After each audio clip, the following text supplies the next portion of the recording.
আমরা স্পষ্ট করে বলি, বিএনপি যদি জুলাই সনদে না ভোট দেওয়ার ক্যাম্পেইনও করে, তারপরেও বাংলাদেশে জুলাই সনদ হা ভোটে পাশ হবে, এটা শতভাগ দিচ্ছি। শাহিদিন মালিক হলো ওই যে কেউ বলা হলে দল কানা, সে হলো জ্ঞান পাপী। জুলাই সনদ বাস্তবায়নকে কোনো দল ঠেকিয়ে রাখতে পারবে না। যদি তারা বলে করে যে জুলাই সনদ কোনো রাজনৈতিক দলের চাওয়া পাওয়া, শুধু রাজনৈতিক দলের চাওয়া পাওয়া না, জাতীয় নাগরিক পার্টি জনগণের চাওয়াকেই নিজেদের বক্তব্যে একটা বিবৃত করছে। এটা জাতীয় নাগরিক পার্টিরও চাওয়া না, এটা জনগণের চাওয়া। আমরা জনগণের চাওয়াটাকে এখানে বলছি এবং মানুষেরা গণভোটের মধ্য দিয়ে তাদের আকাঙ্ক্ষাকে ব্যক্ত করবে। যদি সাহস থাকে গণভোটের দিকে অগ্রসর হওয়া হোক, জনগণ গণভোটের মধ্য দিয়ে দেখিয়ে দেবে যে তারা সংস্কারের পক্ষে, সংস্কার বাস্তবায়নের পক্ষে। শেষ বিষয়ে বাধ্যবাধকতা, যদি 270 দিনের মধ্যে গণভোটের সিদ্ধান্তকে বাস্তবায়ন করা না হয়, অটোমেটিক্যালি সেই সিদ্ধান্ত বাস্তবায়ন হবে। সংসদও ভেঙে দেওয়ার কোনো আলাপ এখানে করা হয় নাই।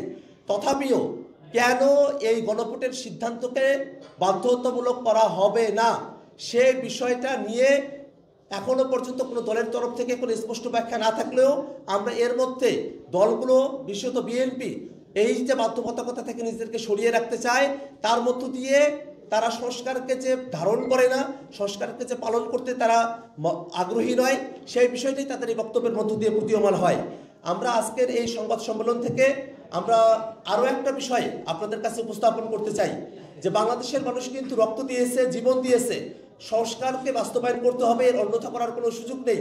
আমরা এই বিষয়টাও খেয়াল করছি যে সরকারের ভিতরের কোনো একটা পক্ষ ঐক্যবদ্ধ কমিশনের যে সিদ্ধান্ত এবং সুপারিশ, তার বাইরে গিয়ে নিজেরাই একটা ঐক্যবদ্ধ কমিশন হওয়ার প্রচেষ্টা তারা করছেন। সরকারের ভিতরে থেকে যদি আবারও নিজেরাই নিজেদেরকে ঐক্যবদ্ধ কমিশনের মতো করে ফাংশনাল করে এই সংস্কার প্রস্তাবনাগুলোকে ডিলে করার কোনো চেষ্টা করা হয়, তার মধ্য দিয়ে কিন্তু বাংলাদেশের নির্বাচন ঝুঁকিতে পড়বে। আমাদের কাছে স্পষ্টতই প্রতীয়মান হচ্ছে যে সরকারের ভিতরের কোনো একটা অংশ সংস্কারকে ভণ্ডুল করে নির্বাচনকে বানচালের তারা পায়তারা করছেন। এমনটা বাংলাদেশের মানুষ হতে দেবে না। জাতীয় নাগরিক পার্টি এনসিপি মনে করে নির্বাচন যথাসময়ে অনুষ্ঠিত হতে হবে এবং সংস্কারও বাস্তবায়ন করতে হবে। সংস্কারও বাস্তবায়ন করে নির্বাচনকে দ্রুত সময়ের মধ্যে অনুষ্ঠানের দিকে সরকার অগ্রসর হবে, এই আশাবাদ আমরা আজকের এই সংবাদ সম্মেলন থেকে ব্যক্ত করছি। সর্বশেষ আমরা সরকারের কাছে দাবি জানাতে চাই, অতি দ্রুত সময়ের মধ্যে সরকারকে নিজেই দায়িত্বশীল জায়গায় থেকে দায়িত্বপূর্ণ আচরণের মধ্য দিয়ে নিজেকেই দায়িত্ব নিয়ে, সরকারকে নিজেকেই দায়িত্ব নিয়ে জুলাই সনদ বাস্তবায়ন আদেশ জারি করতে হবে।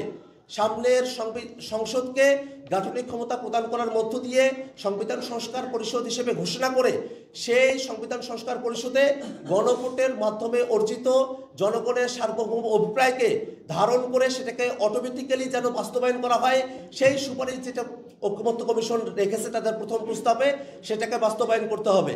সম্মানিত সাংবাদিক বন্ধুগণ, আমরা বাংলাদেশের শান্তি, শৃঙ্খলা এবং স্থিতিশীলতার পক্ষে আমরা অবস্থান নিচ্ছি। কোনো দলের নির্বাচনকে বানচাল করা বা সংস্কারকে বানচাল করা, এরকম কোনো পক্ষের সঙ্গে জাতীয় নাগরিক পার্টি এনসিপি রাজনৈতিকভাবে একমত নয়। আমরা মনে করি বাংলাদেশের প্রশ্নে রাজনৈতিক দলগুলোকে এক থাকতে হবে। বাংলাদেশের স্বার্থ বিঘ্নিত হতে পারে এমন কোনো প্রস্তাবনার সঙ্গে জাতীয় নাগরিক পার্টি একমত হবে না। আমরা বাংলাদেশের সকল রাজনৈতিক দলের কাছে উদাত্ত আহ্বান জানাই, বাংলাদেশের স্বাধীনতা, সার্বভৌমত্ব এবং স্থিতিশীলতা রক্ষার জন্যই সনদের ব্যাপারে সকলকে একমত হয়ে সরকার সনদ বাস্তবায়নের ব্যাপারে ঐক্যবদ্ধ কমিশন যে প্রথম সুপারিশ প্রেজেন্ট করেছে, সেই সুপারিশকে বাস্তবায়নের ব্যাপারে সরকারের পদক্ষেপের প্রতি সকল দল যেন ঐক্যবদ্ধভাবে আহ্বান ব্যক্ত করে এবং এই দাবির সঙ্গে যেন সকলে একমত থাকে, সেই আহ্বান আমরা ব্যক্ত করছি। আপনাদের শাহিদিন মালিক হলো ওই যে কেউ বলা হলে দল কানা, সে হলো জ্ঞান পাপী। এই জন্য শাহিদিন মালিক যেটা বলেছেন, আপনারা গণ অভ্যুত্থানে যখন বৈষম্য বিরোধী ছাত্ররা আন্দোলন করতেছিল তখন একটা বিবিসি রিপোর্ট হয়েছিল, শাহিদিন মালিক কিছু কথা বলেছিল, আপনারা দেখেছিলেন সেটা? সেখানে সেই গণ অভ্যুত্থান অথবা ছাত্ররা যখন মাঠে নেমেছিল সে তাদেরকে ক্রিটিসাইজ করেছিল। এবং শাহিদিন মালিক সম্পর্কে একটাই কথা বলবো, সে হলো জ্ঞান পাপী। সো আমরা শাহিদিন মালিকের কথা নিচ্ছি না, এবং শাহিদিন মালিক যে কথাটা বলতেছেন উনি ভুল ইন্টারপ্রিটেশন দিচ্ছেন। এটা এক্সট্রা কনস্টিটিউশনাল বিষয়, এখানে রাষ্ট্রপতিও করতে পারে, যে কেউ করতে পারে, কিন্তু আমরা মোরাল জায়গা থেকে এবং এই পবিত্র সনদে চুপ করে হাতের কোনো সাইন আমরা মেনে নিব না, এটা আমরা স্পষ্টত। ফলত এখানে ডক্টর ইউনূসকে হলে স্পষ্ট থাকতে হবে।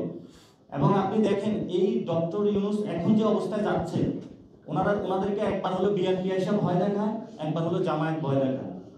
তো ওনাদের যদি ভয় পান তাহলে তো সমস্যা। আমরা ভয় পাই না, উপদেষ্টারা কেন ভয় পাবেন? এই জন্য উপদেষ্টাদেরকে বলবো, প্রধান উপদেষ্টাকেও বলবো, যদি ভয় পান আমরা তো আছি, সমস্যা নেই। আমরা আসলে কাউকে ভয় পাই না, আমরা জামায়াতকেও ভয় পাই না, বিএনপিকেও ভয় পাই না। কারণ আমাদের ইথিক্যাল লড়াই আছে সন্ত্রাস, চাঁদাবাজ এবং ধর্মীয় ফেস্টিভাল এগুলোর বিরুদ্ধে। অনেকে বলা হয়ে থাকে যে আসলে আমরা জামাত বিএনপির বিরুদ্ধে কথা বলি, আমরা কোনো দলের বিরোধী নই। আমরা বাংলাদেশে একটা সংস্কার চাই। এখন সংস্কারের যদি বাধা দিতে আসে তাহলে তো শক্ত বাধা আমাদের থেকেও প্রতিরোধ হবে। আমরা ওই যে স্লোগানে আসে যে বাধা আসলে বাঁধবে লড়াই, সেখানে আমরা ইনশাআল্লাহ শক্ত হাতে প্রতিরোধ করবো তাদেরকে। আবার অনেকে প্রতিরোধ শব্দ আওয়ামী লীগ মনে করেন না, এটা সত্যিকার বাংলাদেশের প্রতিরোধ।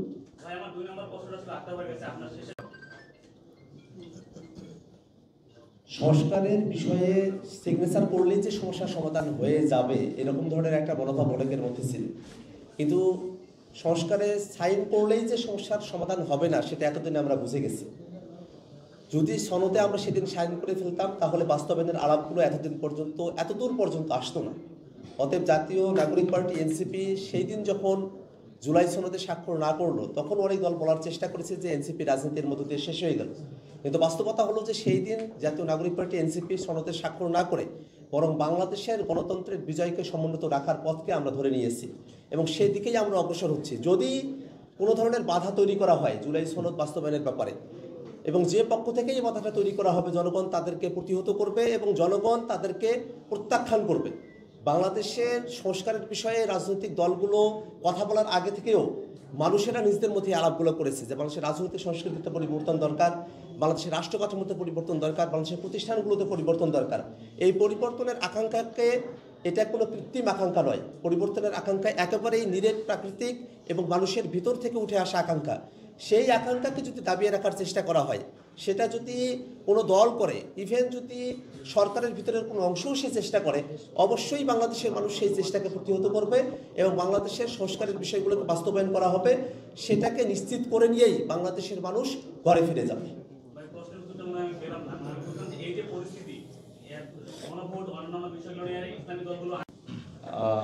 একটা ইন্টেনশন আছে আর একটা হচ্ছে লিগ্যাল যে ইন্টারপ্রিটেশন দিয়েছেন।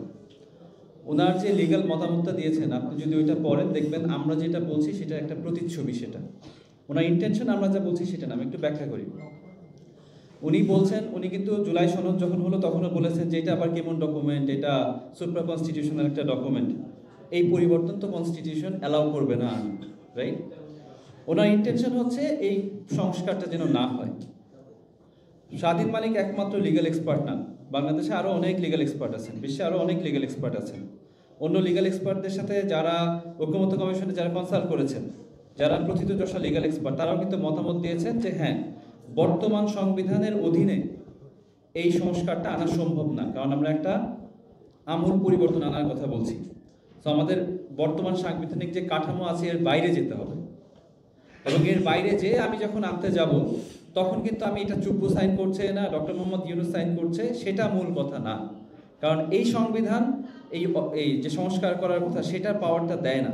আমরা পাওয়ারটা নিচ্ছি গণ অভ্যুত্থান থেকে, যেখানে 1400 বেশি মানুষ মৃত্যুবরণ করেছেন, হাজার হাজার মানুষ আহত হয়েছেন। তাদের আকাঙ্ক্ষা হচ্ছে সংবিধানটা সংশোধন করা। এখন সেটা যদি একজন লিগ্যাল এক্সপার্ট বলেন না সংবিধান সংশোধন করা যাবে না, আর জনগণ বলছে যে আমি সংবিধান সংশোধন করতে চাই, সকল পলিটিক্যাল পার্টি এসে বলছে আমি সংশোধন করতে চাই, আপনি তার কাছে যাবেন না, লিগ্যাল এক্সপার্ট বলছে না আমি এটা হতে দিব না, আমার মতামত এটা করা যাবে না। এটা একটা অ্যাবসার্ড একটা জায়গায় চলে আসছে। আমার মনে হয় ক্লিয়ার হয়েছে আপনাদের কাছে। Thank you. এই সরকার সংস্কার বাস্তবায়ন করবে এই ম্যান্ডেট নিয়েই কিন্তু তারা ক্ষমতায় এসেছেন। যে ম্যান্ডেট সরকারের, যে দায়িত্ব সরকারের, সেই দায়িত্ব থেকে গা বাঁচিয়ে তারা কেন রাজনৈতিক দলগুলোর দিকে এই সংস্কারের বলটাকে ঠেলে দিচ্ছেন সেটা নিয়ে আমাদের প্রশ্ন রয়েছে। আমরা মনে করি এটা অন্তর্বর্তীকালীন সরকারেরই দায়িত্ব। এই দায়িত্বটা তারা সম্পূর্ণ করবেন বিধায় তারা ক্ষমতায় এসেছেন, চেয়ারে বসেছেন।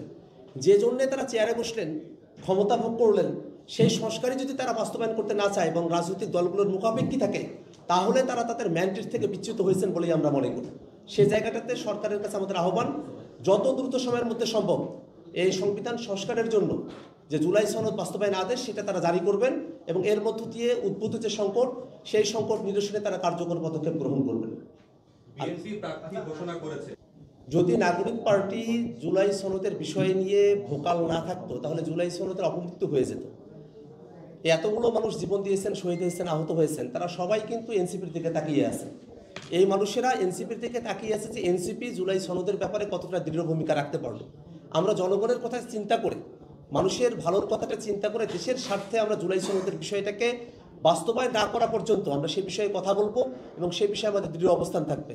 কিন্তু পাশাপাশি বাংলাদেশের জাতীয় নির্বাচন অনুষ্ঠিত হবে, সেই নির্বাচনের জন্য জাতীয় নাগরিক পার্টি এনসিপি আমরা প্রস্তুতি গ্রহণ করতে শুরু করেছি। আমাদের একটি টিম, তারা প্রার্থী যারা আমাদের দলের মধ্য থেকে হতে পারেন তাদের সম্ভাব্য তালিকা তারা তৈরি করছেন। অতি অল্প সময়ের মধ্যেই আমরা আমাদের দলের যারা প্রার্থী আছেন তাদের তালিকা জনসম্মুখে সাংবাদিকদের সামনে আমরা উপস্থাপন করব। আমরা নির্বাচনের প্রস্তুতিও গ্রহণ করছি, কিন্তু নির্বাচনের প্রস্তুতি গ্রহণ করার অর্থ এটা নয় যে সংস্কারকে বাদ দিতে হবে। সংস্কারকে বাদ দিয়ে নির্বাচনের প্রস্তুতি গ্রহণ করার পক্ষপাতী এনসিপি নয়, এই কথাটা আমরা স্পষ্ট করে বলতে চাই। আর কিছু সংস্কার বাস্তবায়নের বিষয়ে সরকার বা ঐক্যমত্য কমিশনকে রেফারি বলেছে অনেকে, কিন্তু আমরা দেখি যে সরকার এবং ঐক্যমত্য কমিশন তারা কিন্তু সংস্কার বাস্তবায়নের ব্যাপারে রেফারি না, তারা সিদ্ধান্ত গ্রহণকারী। তাদেরকে সিদ্ধান্ত গ্রহণ করতে হবে সংস্কারের পক্ষে। যদি তারা সংস্কারের পক্ষে সিদ্ধান্ত গ্রহণ করতে ব্যর্থ হয় তাহলে তারা তাদের ম্যান্ডেট থেকে চ্যুত হয়ে যাবে। এই কারণে আমরা বলছি সরকার যে আবারও রাজনৈতিক দলগুলোর মধ্যে আলাপ আলোচনার কথা বলছে, আমরা রাজনৈতিক দলগুলো অনেক আলাপ আলোচনা করেছি। সরকারের এখন দায়িত্ব হলো ঐক্যমত্য কমিশন যে প্রস্তাবনা দিয়েছে সেই প্রস্তাবে এক অনুসারে অতি দ্রুত সময়ের মধ্যে জুলাই সনদ বাস্তবায়নের যে আদেশ সেটা জারি করা, এবং সেটার মধ্য দিয়েই যে সংকট তৈরি হয়েছে এবং রাজনৈতিক দলগুলো তারা যে নানা ধরনের নেগোসিয়েশন, সিট ভাগাভাগি, রাষ্ট্র ক্ষমতায় কারা আসবেন না আসবেন সে আলোচনা করার সুযোগটা পাচ্ছে, এটাকে থামিয়ে দিয়ে গণতন্ত্রের যে যাত্রা সেটাকে সমুন্নত রাখার কাজটা সরকারকেই করতে হবে। সরকার যদি শক্ত অবস্থান নিতে ব্যর্থ হয় তাহলে তো তারা 24-এর যারা জুলাইয়ে জীবন দিলেন তাদের রক্তের সঙ্গে তারা বেইমানি করবেন। সরকারকে শক্ত হতে হবে, সরকারকেই দায়িত্ব পালন করতে হবে। সরকার যদি দায়িত্ব পালন করতে ব্যর্থ হয় সেক্ষেত্রে জনগণ তাদের সিদ্ধান্ত তারা গ্রহণ করবে।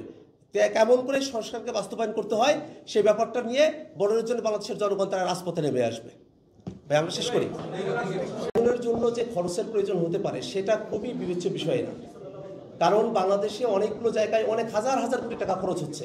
অনেকগুলো দল অনেক টাকা দিয়ে নিজেদের দলীয় কার্যক্রমগুলো পরিচালনা করছে, গোপনে বাইরে প্রকাশ্যে অনেকভাবে অনেক টাকার লেনদেন হচ্ছে, খরচা হয়ে যাচ্ছে।